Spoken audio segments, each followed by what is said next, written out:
l'expérience de la société civile, je pourrais dire que c'est une bonne expérience puisque la société civile profite de ce cadre qui lui est donné pour plaider sur la situation des droits de l'homme au Burundi.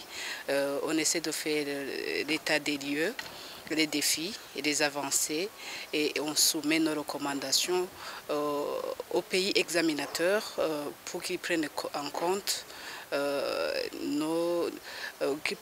les principales préoccupations de la société civile. Et donc, je pense que c'est vraiment un mécanisme qui est utile pour plaider sur la situation des droits de l'homme. On l'a déjà vu. Je pense que même avant la crise de 2015, la société civile a toujours recouru au mécanisme de l'EPU pour porter loin la voix de la société civile, et on a vu que certains partenaires du gouvernement du Burundi se sont inspirés du travail et des recommandations de la société civile pour influencer, faire pression sur le gouvernement du Burundi.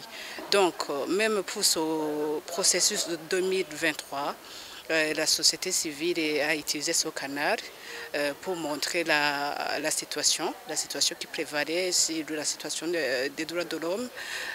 Donc on a fait l'état des lieux qui n'est pas très luisant, et on a plaidé pour que nos recommandations soient prises en compte, et on se réjouit que la plupart de nos recommandations aient été prises en compte. On a d'abord préparé un rapport.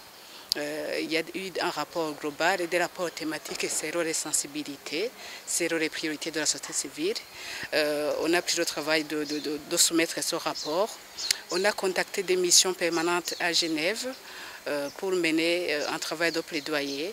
On s'est rendu là-bas, on les a rencontrés, on a fait notre plaidoyer, et actuellement, bien que la plupart des recommandations n'ont pas été acceptées, quand même on se réjouit que le Burundi a fait cet exercice. Il s'est présenté qu'il y a des recommandations qui ont été acceptées, que la société civile va suivre, va essayer de veiller pour la mise en application. C'est ce qui vient d'être fait ici comme exercice, et on a réfléchi ensemble en tant qu'acteurs de la société civile, et on pense qu'on va continuer ce processus afin de capitaliser les acquis issus du processus de 2023.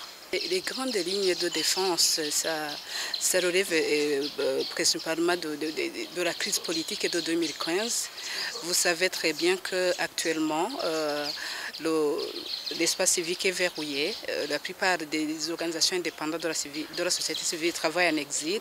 Nous avons plaidé pour le déverrouillage de l'espace civique, pour l'arrêt des mandats, des poursuites exercées à l'endroit des activistes et des journalistes, pour la révision des lois liberticides, pour la lutte contre l'impunité, pour la restauration d'un état de droit, pour la prise en compte des droits socio-économiques. Vous savez qu'actuellement, il y a une pauvreté, il y a une dépravation sur le plan économique.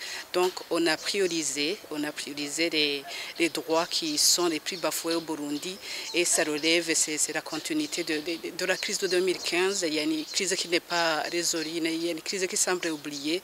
On a vraiment mis l'accent sur tous ces droits violés de la population, le milieu carcéral, les droits des femmes, tout ça, on a soulevé ces aspects.